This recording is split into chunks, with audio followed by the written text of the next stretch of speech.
Hi friends, ഇന്ന് നമ്മൾ ചെയ്യുന്ന വീഡിയോ ഫ്രണ്ട് ലോഡ് വാഷിംഗ് മെഷീനാണ്. IFB കമ്പനിയുടെ ഫ്രണ്ട് ലോഡ് വാഷിംഗ് മെഷീനാണ്. ഇതിൻ്റെ കംപ്ലൈൻറ്റ് എന്താ വെച്ചാൽ, ഇതിൻ്റെ വർക്കിങ്ങിൽ സ്പിൻ ചെയ്യുന്ന ടൈമിലും വാഷിംഗ് ടൈമിലും ഭയങ്കര ജർക്കിങ്ങാണ് വാഷിംഗ് മെഷീന്. അതായത് വാഷിംഗ് മെഷീന് ഒരു സ്ഥലത്ത് നിന്ന് ഇങ്ങനെ നീങ്ങി വരികയാണ് ഓവർ വൈബ്രേഷൻ കാരണം. നമ്മൾ ചെക്ക് ചെയ്ത് നോക്കുമ്പോൾ ഇതിൻ്റെ സസ്പെൻഷൻ, അതിൻ്റെ ഷോക്ക് രണ്ട് കംപ്ലൈൻറ്റ് കാണിക്കുന്നുണ്ട്. അതുകൊണ്ടാണ് ഇത്ര ജർക്കിങ് മെഷീൻ കാണിക്കുന്നത്. അതായത് റണ്ണ് ചെയ്യുന്ന ടൈമിലാണ്, സ്പീഡ് കൂടി വരുന്ന ടൈമിലാണ് ഈ ജർക്കിങ് നല്ലോണം കാണിക്കുന്നത്. അപ്പോൾ നമുക്കിതിൻ്റെ രണ്ട് ഷോക്കും മാറ്റുന്ന വീഡിയോ ആണ് ഇതിൽ കാണിക്കുന്നത്. എങ്ങനെ മാറ്റാമെന്നുള്ളതാണ്.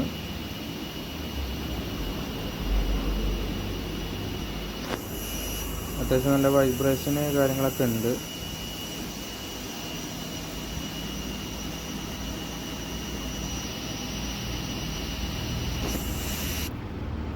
ഷോക്ക് മാറ്റാനായിട്ട് ഫ്രണ്ട് പാനൽ ഫുള്ള് അയച്ചെടുത്താൽ ഒന്നും കൂടി സിമ്പിളായിട്ട് ചെയ്യാവുന്നതാണ്.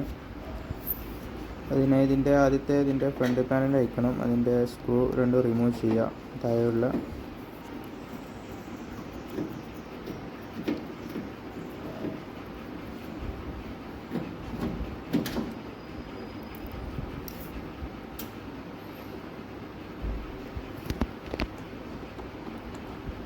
ശേഷം ഇതിൻ്റെ ഡോറ് വാഷർ അയച്ചെടുക്കണം. എന്നാൽ മാത്രമേ അത് ഇങ്ങോട്ട് അയക്കാൻ പറ്റുള്ളൂ. അതിൻ്റെ ഒരു ലോക്ക് ഉണ്ട് റിങ്ങിൽ, ആ ലോക്ക് റിമൂവ് ചെയ്യാം.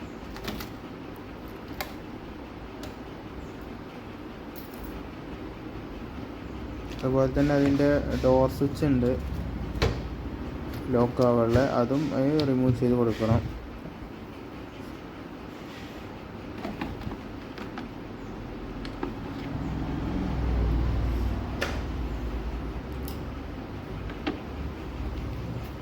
ഇതിൻ്റെ ബോർഡിൻ്റെ ഉള്ളിലായിട്ട് രണ്ട് സ്ക്രൂ ഉണ്ട്. അത് വെച്ചാൽ ഫ്രണ്ട് പാനൽ പോരുള്ളൂ. അതിനായി ഇതിൻ്റെ ബോർഡ് റിമൂവ് ചെയ്യാം. രണ്ട് സ്ക്രൂ ഉണ്ട്. രണ്ട് സ്ക്രൂ റിമൂവ് ചെയ്ത് കഴിഞ്ഞാൽ മുകളിൽ 3 ലോക്ക് വരുന്നുണ്ട്. ആ ലോക്കിൽ നിന്ന് എടുത്തു കഴിഞ്ഞാൽ ബോർഡ് ഇടാവുന്നതാണ്.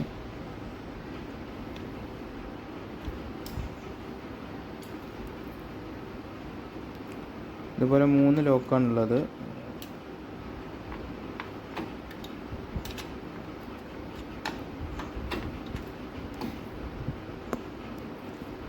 അപ്പോൾ ഫ്രണ്ട്സ്, നമ്മൾ ഈ ലോക്കിൽ നിന്നൊക്കെ ക്ലിപ്പ് എടുത്തിട്ടുണ്ട്. ഇനി ഇതേപോലെ ബോർഡ് ബുദ്ധിമുട്ടില്ലാതെ ഒരു ഭാഗത്തേക്ക് വെക്കുക.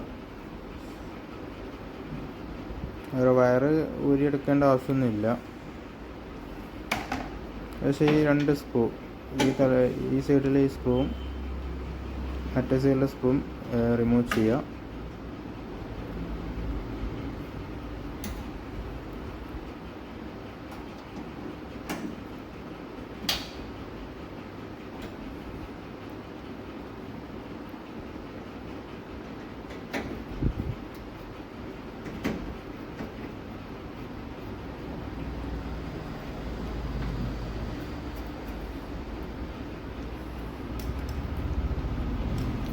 ശേഷം ഇതിൻ്റെ ഡോർ സ്വിച്ചിൻ്റെ ലോക്ക് റിമൂവ് ചെയ്തെടുക്കുക.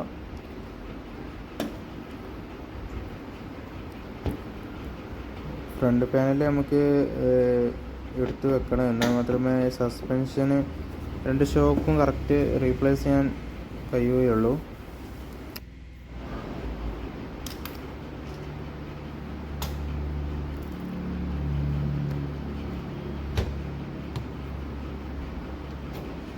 ഡോർ ലോക്ക് ആ പാനലിൽ നിന്ന് ഊരിയെടുക്കുക.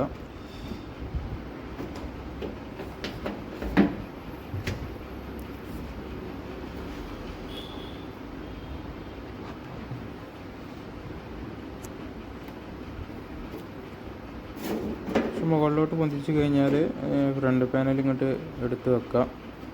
നല്ല രീതിയിൽ നല്ല സേഫായ സ്ഥലത്ത് വെക്കുക. ഗ്ലാസ്സാണ്, പൊട്ടാൻ സാധ്യത കൂടുതലാണ്.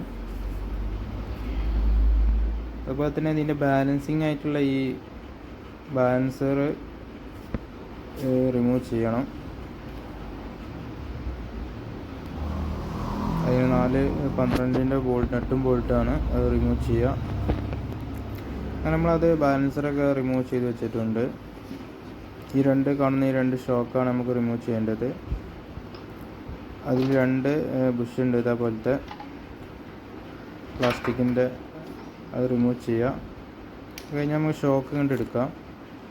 ഇതാണിപ്പോൾ ഷോക്കിൻ്റെ അവസ്ഥ. ഭയങ്കര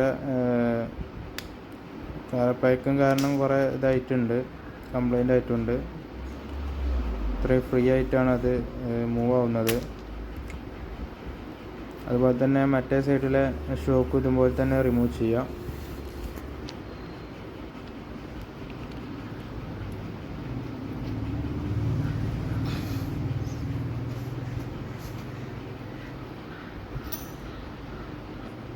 അങ്ങനെ നമ്മൾ 2 ഷോക്കും അതുപോലെ റിമൂവ് ചെയ്തിട്ടുണ്ട്.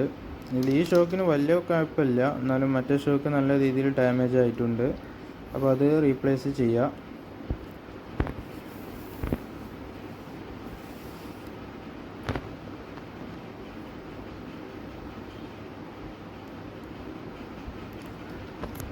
അങ്ങനെ നമ്മൾ 2 ഷോക്ക് ഓർഡർ ചെയ്ത് ഈ സാധനമാണ് വന്നിട്ടുള്ളത്. ഇത് കണ്ടില്ലേ, ഇത് അത്യാവശ്യം നല്ല ഹാർഡാണ്. 2 സാധനം നല്ല ഹാർഡായിട്ടാണ്. മറ്റേത് ഒന്നും കൂടി ഫ്രീ ആയിട്ടാണ് ഇത് വർക്ക് ചെയ്യുന്നത്. അതാണ് ഇത് ഈ വൈബ്രേഷന് ചെർക്കിങ് ഒക്കെ കൂടാൻ കാരണം. ഇത് അതേപോലെ തന്നെ ഈ രീതിയിൽ ഫിക്സ് ചെയ്ത് കൊടുക്കുക. അങ്ങനെ നമ്മൾ 2 ഷോക്കും അതേപോലെ തന്നെ നല്ല രീതിയിൽ ഫിക്സ് ചെയ്തിട്ടുണ്ട് 2 സൈഡും.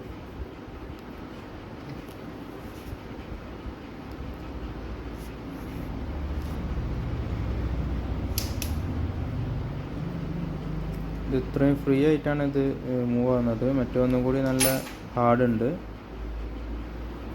ഇനി ഇതിൻ്റെ ബാലൻസർ കാര്യങ്ങളൊക്കെ സെറ്റ് ചെയ്യാം.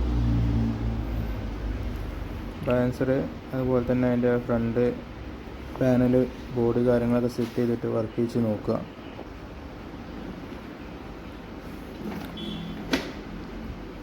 ബോർഡ് ഫ്രണ്ട് പാനൽ കാര്യങ്ങളൊക്കെ അതേപോലെ തന്നെ സെറ്റ് ചെയ്തിട്ടുണ്ട്. പക്ഷെ നമുക്കൊന്ന് വർക്ക് ചെയ്ത് നോക്കാം. ഇപ്പോൾ ഇങ്ങനെ വർക്കിംഗ് കാര്യങ്ങളൊക്കെ ഒന്ന് ചെക്ക് ചെയ്യാം. പവർ ബട്ടൺ ഓൺ ആക്കുക. ഇപ്പോൾ ഏകദേശം ഡ്രൈൻ ആൻഡ് സ്പിന്നിലാണ് കിടക്കുന്നത്. സ്പിൻ ചെയ്ത് നോക്കാം നമുക്ക് ആദ്യം.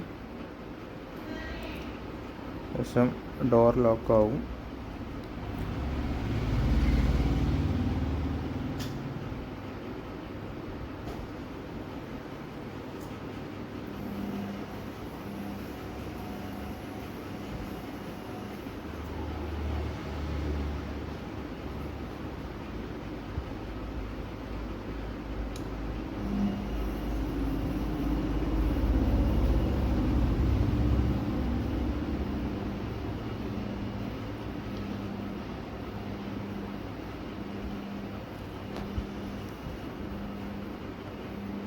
സ്പിന്ന് ചെയ്യുമ്പോൾ വലിയ രീതിയിൽ കുഴപ്പം കാണുന്നില്ല.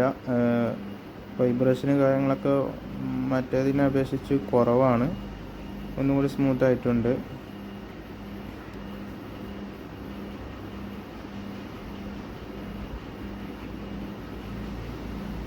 ആദ്യം എന്താണെന്ന് വെച്ചാൽ മെഷീന് സ്റ്റാർട്ടായി കഴിഞ്ഞാൽ മെഷീന് ഒരു ഭാഗത്ത് നിൽക്കില്ല, വൈബ്രേറ്റ് ചെയ്ത് വേറെ സൈഡിലോട്ട് നീങ്ങി വരും.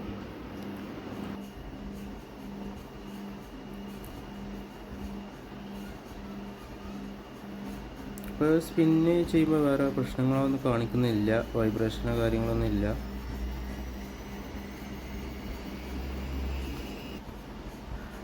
ആദ്യത്തെ അപേക്ഷിച്ച് വളരെ നല്ല രീതിയിൽ വൈബ്രേഷനൊക്കെ കുറഞ്ഞിട്ടുണ്ട്. അപ്പോൾ മെയിനായിട്ട് ഇതിൻ്റെ കംപ്ലൈൻറ്റ് എന്തെങ്കിലും വെച്ചാൽ ഇതിൻ്റെ ഷോക്ക് ഡാമേജ് ആയിട്ടാണ്. ഈ 2 ഷോക്ക് ഡാമേജ് ആയിട്ടാണ് ഇതിൻ്റെ വൈബ്രേഷനും ഒക്കെ കൂടിയിട്ടുള്ളത്. ഇതുപോലെ തന്നെ നമുക്കിതിൻ്റെ വാഷിങ്ങും ഇതുപോലെ ഒന്ന് ചെയ്ത് നോക്കണം. വാഷിംഗ് ടൈമിൽ എന്തെങ്കിലും പ്രശ്നങ്ങളുണ്ടോ എന്ന് ചെക്ക് ചെയ്യണം. മുമ്പ് വാഷിംഗ് ചെയ്യുന്ന ടൈമിൽ ഇതുപോലത്തെ തന്നെയായിരുന്നു കംപ്ലൈൻറ്റ് ഉണ്ടായിരുന്നു.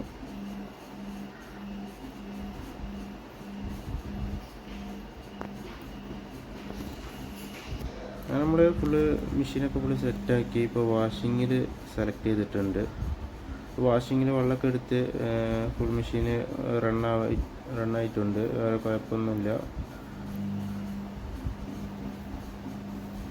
അപ്പോൾ ഫ്രണ്ട്സ്, നമ്മുടെ വീഡിയോ എല്ലാവർക്കും ഇഷ്ടപ്പെട്ടു എന്ന് വിചാരിക്കുന്നു. വീഡിയോ ഇഷ്ടപ്പെട്ടാൽ ലൈക്ക് ചെയ്യുക, ഷെയർ ചെയ്യുക, നമ്മുടെ ചാനൽ സബ്സ്ക്രൈബ് ചെയ്യുക.